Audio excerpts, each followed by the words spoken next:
Welcome back. If you're just joining us, you're still watching The Press, reaching live from Abuja studios, and the first half of the program is done, and we are on to the second half. And before we went on that break, I had told you that we'll be having our guests to discuss some of the headlines I had read to you earlier, and he has joined us in the studio, and he's no other person than Habib Gajo, a public affairs analyst. Good morning, sir. Good morning, Victoria. Happy New Year. Okay, this is not my first time seeing you, however, but this is the first time you're coming to the studio. Yes. How's it with the New Year? Fine. It's only the weather was cold and hazy like that, you know, but alhamdulillah. Okay, so, you know, New Year comes with a lot of expectations. Many people would say, oh, this New Year, I'm going to buy this. This New Year, I'm not going to do this. This New Year, I'm going better at something or somewhat. And people will go to the extent of writing down resolutions as to what they're going to be doing and not doing in the New Year. What are you doing about the New Year? Well, let me speak for the other people that I have seen planning their own New Year. How about you? I will tell you my own. Okay. Some of my friends, my brothers and my cousins, sisters, they were worried about school fees hike. They were worried some house rent. They were worried about hardship and so on and so forth. You understand? So these are their worries in 2024, because it seems like we have crossed over to another hard road. You understand? As for me, I expect what is coming, so I prepared. I made my own resolution. I give glory to God. I know everything. I will manage my life according to my own small world. You understand? Yeah. So that's my okay, let me go based on what you said. You said you've prepared ahead for whatever that is going to come. But for in the religious aspect of it, especially when it comes to Christian faith, it's expected that you proclaim positivity. Many people, when they begin the new year, they are going into the new year with so much mindset of positive energy around them. I'm not going to be broke this new year. I'm going to go higher places, more opportunities. And would that really seem as though that many people are really not prepared for what is going to come forth from the new year? Or should one actually take into cognizance that some things might really happen that might not really go in well with you? It should something like that come to your mind beginning a new year. Yeah, on the New Year Eve, Christians prayed so hard. They prayed for the country. They prayed a lot. They prayed for themselves. They prayed for everybody. You understand? They prayed for safety. They prayed for insecurity and so on, health, everything we think of. You understand? And they have their own resolution that this year insecurity must end. This year we must progress. This year is coming with a lot of prosperity, blessings, you understand, and so on and so forth. Some even made their own, this year I'm going to make it, I'm going to get married, I'm going to change, build a house, I'm going to get work, a good work. This year I will travel. You know, they make all those things. But how realistic it is in our current situation in Nigeria. So, but is it safe to now say that, because I've often heard people term religion as one of our major problems. Now, for instance, the insecurity that has been ravaging the country, especially in the northern parts, let's say in Plateau, for instance, many would even say it is spiritual and it's not physical. It goes beyond physical. Perhaps that's why measures are not being put in place to curtail the whole eventualities. You see, religion is a way of life. So why way of life will take life of the people? Religion is faith. Believe in Almighty God or Almighty Allah. So why will you kill because of Allah? Why will you kill because of God? God that created life, nobody in this world, nobody, even in heaven, nobody will create somebody's life. It's only God that creates. And God himself said, don't take life. Why will you take life that you cannot produce? You can't create life. You can't produce life. Why will you take it? So, to me, is not about religion. You understand? But some of them hide under the guise of religion to do it. But honestly, there is something deeper than religion. I listen to so many security experts, though some are divided. Some are saying it's all about land grabbing. Some are talking about it's all about is politics. Some are I was going to even ask you sort questions in that light, because there's been this like outpour of different stakeholders coming out to say there's things that ought to be done in terms of security that have not been done. Some are asking for a reform of the security structure in the first place. And you mentioned land grabbing. Still, what's the whole issue? What should we be addressing? Because it doesn't seem as though, while some people are saying it's political, some are saying it's ethno, some are saying it's beyond that, some are saying tagging it to religion. But before you get to answer, this is to remind you that you can get to contribute to our discussion this morning by calling us via the number that would be displaying on your screen. So the main issue is the government is not interested in securing Nigerians' life. First of all, we have to acknowledge that, because they are not doing anything, they are not taking any measures, there is no protection of life and property. The security agencies lack so many things. They lack mobilization, they lack supervision, they lack arms, they lack intelligent report. You understand? Yeah. It's very easy to have an intelligent report that you will counter an attack. For example, now, every village, every community have their own weekly or monthly meeting. And these are the people that reside there. These are the farmers or fishermen or any other type of business they do.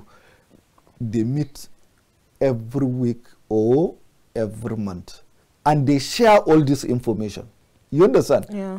They said, so place, the boundary from so place, there is people we suspect, or there is people moving around there. We don't really know who they are. You understand? And unfortunately, there is no community in Nigeria that you don't have a member of that security agency who is an indigenous of that place. You understand? Yeah. Like, for example, let me say people who are living in Gwagwalada. There is so many tribes, there is so many people, Nigerians and even the indigenous, they are having meetings monthly, weekly. They even donate money. They celebrate every event. So you can't tell me there is no policeman who live in Gwagwalada. Nobody will tell you that there is no military man who has an indigene of Gwagwalada, or a DSS who is also an indigene or a native of that place, and so on. So it's from there you tap those intelligent information and you provide it to the to the security agencies, and the security agencies would go and surveillance those areas and see who are those people, what are they doing in that place, what are they holding, what are they, what is what is behind staying in that place. You understand? If it is safe, then you declare it safe, green flag. If it is dangerous, you red flag it. You understand? One day you go for stint operation and pack all of them and start your own investigation. But you fold your hand, all this information is going until it happens. Look at what happened in Bogos and Bariki Lodge. Indeed. On the eve, before the eve of the Christmas, they sent a letter that we are coming to attack you. We are coming to pursue you out of your place. Nothing happened. They shared this information to security agencies. The security agencies came out with their, what they call, their armor, their hillocks, over 200 hefty police and joint task force. They went round, show of force. The day of the attack, nobody. Distress call. Indeed, according to the intelligence report, that there is over 35 distress calls without response. None of the security agency has responded until this crime is being perpetrated and ended. So what are you going there to investigate? To investigate who? To investigate what? To get which result? All right, let me hold your thoughts for a moment. We have a caller in the house. Good morning. Thanks for joining us on the show. What's your name and where are you calling us from? Good morning to you, Agbi. You are on to Agbi from Lagos. Honorable Gajo, good morning. Good morning. Wonderful analysis. And let me quickly appreciate KAFTAN for giving us this ample opportunity to say our mind in terms of national issues. There are so many headlines resonate with me, but time will not permit me to go into details. Let me quickly respond to the issue of Plateau State saga. I don't know, you know, I was born in Plateau State, grew up in Plateau State. In those days, we are in the same class with Monday, Udensi, Charity, Palm, Azi, and so on and so forth at Islamia Primary School. To tell you that, it was after my JSS 3 I proceeded to Roman Catholic Mission, that is St. Michael RCM Primary School. Muhammad was there, Ismaila was there, and so on and so forth. We are living in peace. We are living in peace. So, what come up? What Honorable Gajo made mention there is right. Religious is faith. No any religious teaches you how to go and religious teaches morals. Where are our morals? So, what I was teaching, there are things that the government need to do which they are not doing. So also the community, there are certain things that the community needs to do which they are not doing. But let me put everything upon government, because we are into democratic system whether we like it or not. If we really want to settle the blood test issue, they must be at least, the government needs to apply at least 5 key elements, or even 4, let me say it this way. There is this inclusion must be there, equity must be there, so also diversity. And lastly, we should look at also our criminal justice system. It's not working, it's weak. Right. I'm telling you, it's weak. If there is punishment and reward, believe in me, we will come across, we come to settle all these menaces in our society.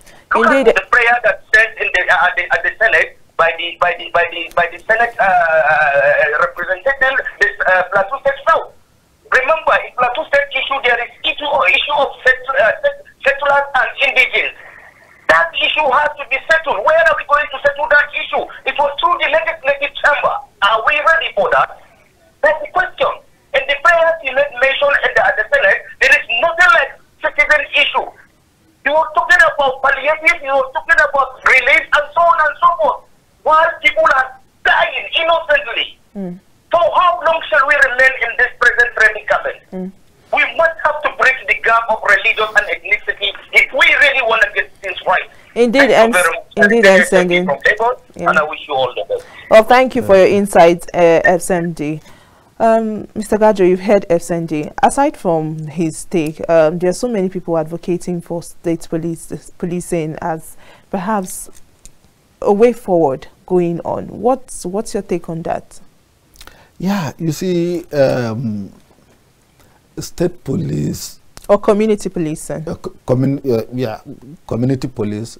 The issue is all these villages, hamlet, and local government areas and district, they have what they call vigilantes, and those vigilantes are the people, are the indigenous of that place. They are the native of that place. There is no outsider. You understand? So that's one. Two, it's the same community that empower them with arms, torchlights, patrol vehicle and motorcycle. You understand? Even in my village, we have them, and we contribute. We buy them torchlight and so on and so forth. You understand? Any small alarm, they will lock all the entrance of the town until that person is being fished out. You understand? So community policing is already there, and they are also related. They are working. There is a synergy between them and the police public relation officers in the division. Let me hold your thoughts there while we take this caller. Good morning. What's your name and where are you calling us from? Hello. Good morning. Let's hear your take. What's your name and where are you calling us from? You are speaking with Comrade Abdullahi Aliyu from Lassia Nasara State. Oh, thank you for joining us on the program. Let's hear your take then. This one is just to appreciate for your efforts towards this program. And again, we need to provide security for ourselves. Those people that are causing insecurity here and there, they are human beings like us, and we know them. They are not angels for heaven and earth. So they will be saying government, security. Who are those people? Security between civilian and security is just government constitution empowered them to hold our arms. That is the only thing that we need to provide security for ourselves. The issue of Plateau and other states like Taraba and Kaduna State, they need to do something very reasonable to protect this issue. Anytime, any moment, things are happening and leaders are there, they have been saying it. They will bring religion, they will bring electricity. Who are those people that are posting this? They know that they have to feed them and take the law should take a course. Thank you very much. All right, thank you for calling. Let's take this call again. Good morning. Good morning. What's your name and where are you calling us from? Hello. Good morning, Elder Zion. Thank you very much. Thank you very much. Please, I salute all of you in the studio there. Happy New Year, Elder Zion. There are two problems. You see, we have to be serious in this country. If we want to go somewhere, if we really want to take this nation to somewhere, many of us in Plateau State are not happy on the statement made by the Chief of Defense Staff regarding what happened in Plateau State. One of the things he said is that the military responded very quickly, very urgently to the cause. It's not true. And he said again that from the location that the army were to the places that this incident took place, it's more than 90 kilometers. It's not true. From Mangu to Bokos, it's not more than 30 kilometers. From Bokos to Gabarikiladi, it's not more than 30 kilometers. So I don't know where you got those information. Again, as I'm telling you, as we are now talking, killings are still on. Imbalance in these three local governments.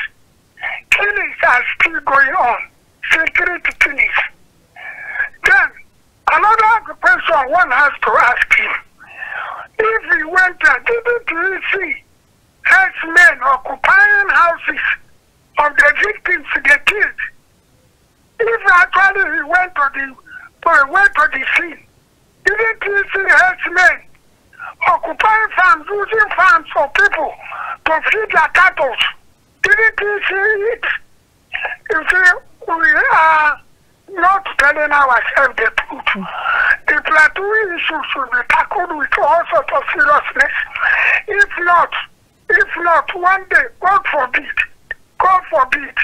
the whole nation will be on fire. And then nobody will have a place, a hiding place. May God forbid that in Jesus' name. Let us work hard to build Nigeria, where truth, transparency, honesty reign. God bless all of you. God bless Nigeria. Thank you very much. Well, thank you, Elder Zion, for your take there. I want us to quickly round up with this topic before we move to the next. So, should we declare, or should the government declare a state of emergency on security? It means you are saying that the government should declare state of emergency in the whole Nigeria, because insecurity is all Nigeria.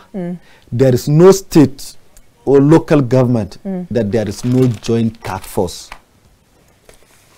in those areas, states. yeah. Even in FCT here, if you are entering from Abaji, there is a military joint task force. From Buari, they have even their barrack, brigade of guard, the elite. If you go to Kaduna, they are there. If you go to Katsina, they are there. If you go to Kano, they are there. If you go to Enugu, they are there. If you go to Onitsha, they are anywhere you go. There is a joint task force. You understand? Yeah. Now, declaring state of emergency, it means declaring state of emergency in Nigeria, which means you are talking of something more unconstitutional. You understand? What the lawmakers, like what the SMB said, what that lawmaker from Plateau State is saying, let us amend, let us do something with our constitution. Let us deal with indigenization and citizenship, also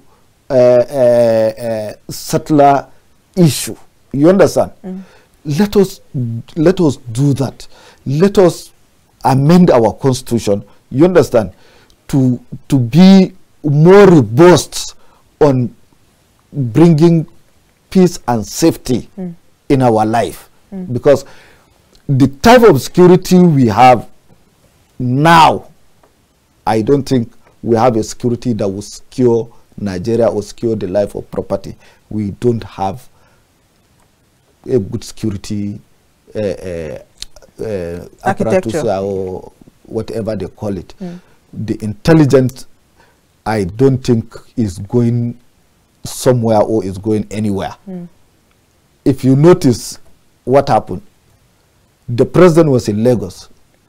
The vice president, I don't know where he is. He went to Plateau. What did he do? What did he say? Which measures has he taken? The president in his broadcast, did he offer any solution? No solution.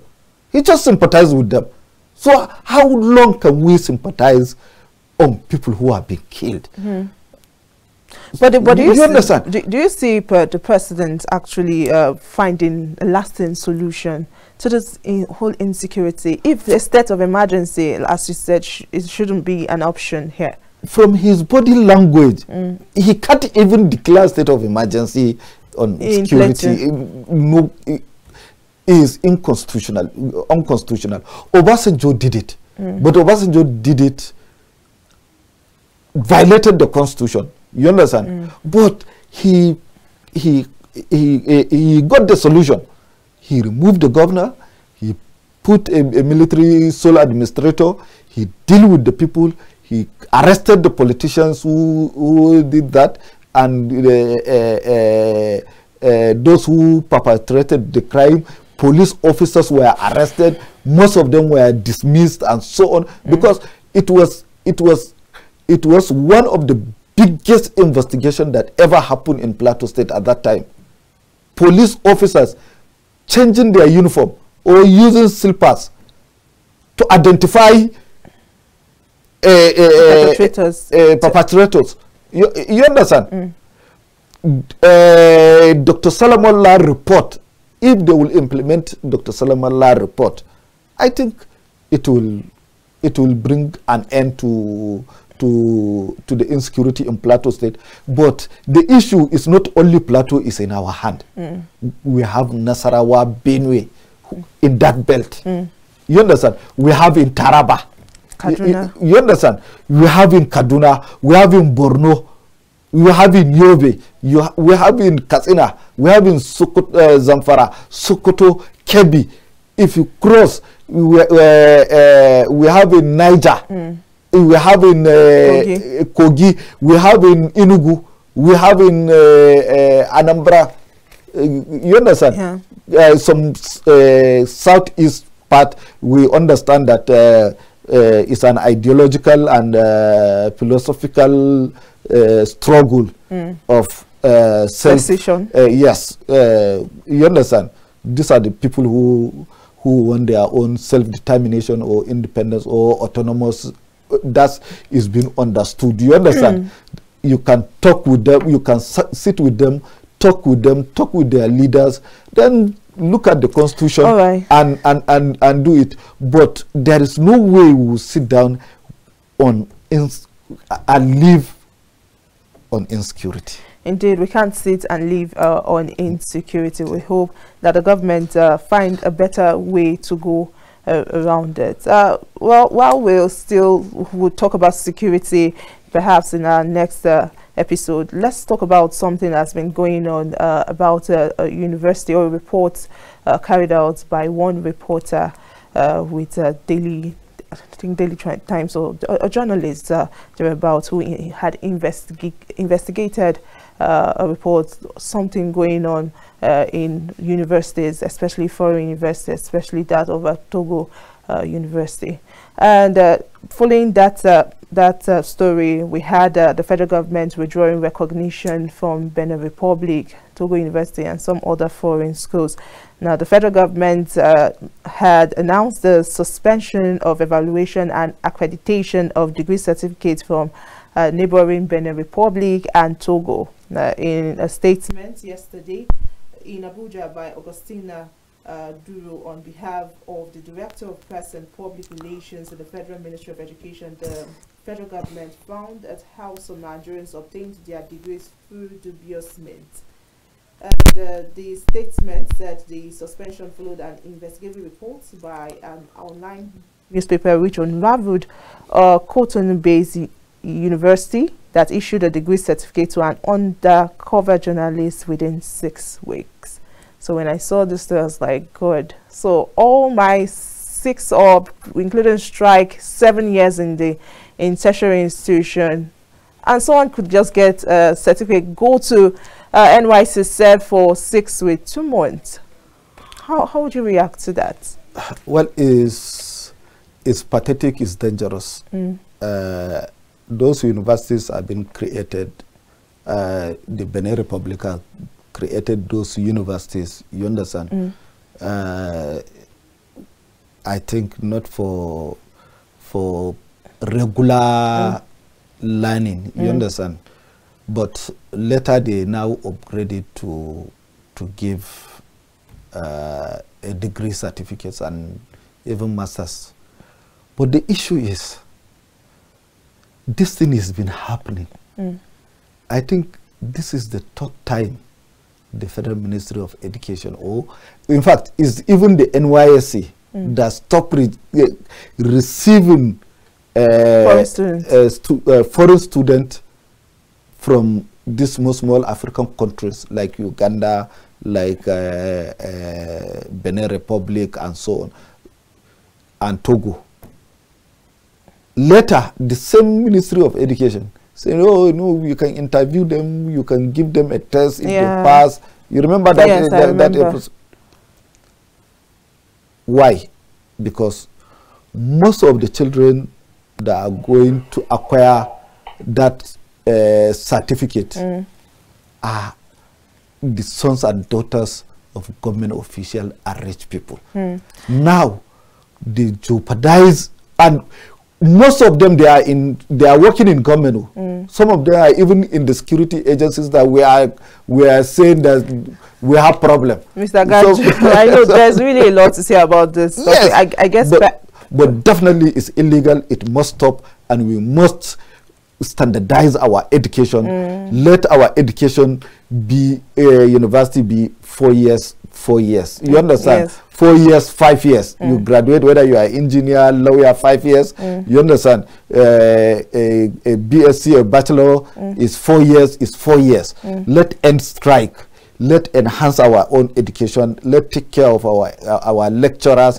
Let provide a enabling environment for our students and our lecturers, so that we will have a good standard. Thank you education. So much for your thoughts and insights this morning. We hope to perhaps bring you to discuss more about this university issue going on. Thank you very much, viewers, for being a part of the show. For those who called us and those we couldn't pick your call, we hope you join us same time, same station tomorrow. I would have taken social media as regards the Sanwo-Olu arrest of motorcyclists in Lagos State, but time will not permit us. But I'll do so tomorrow. Until then, bye. I am Victoria Agbi.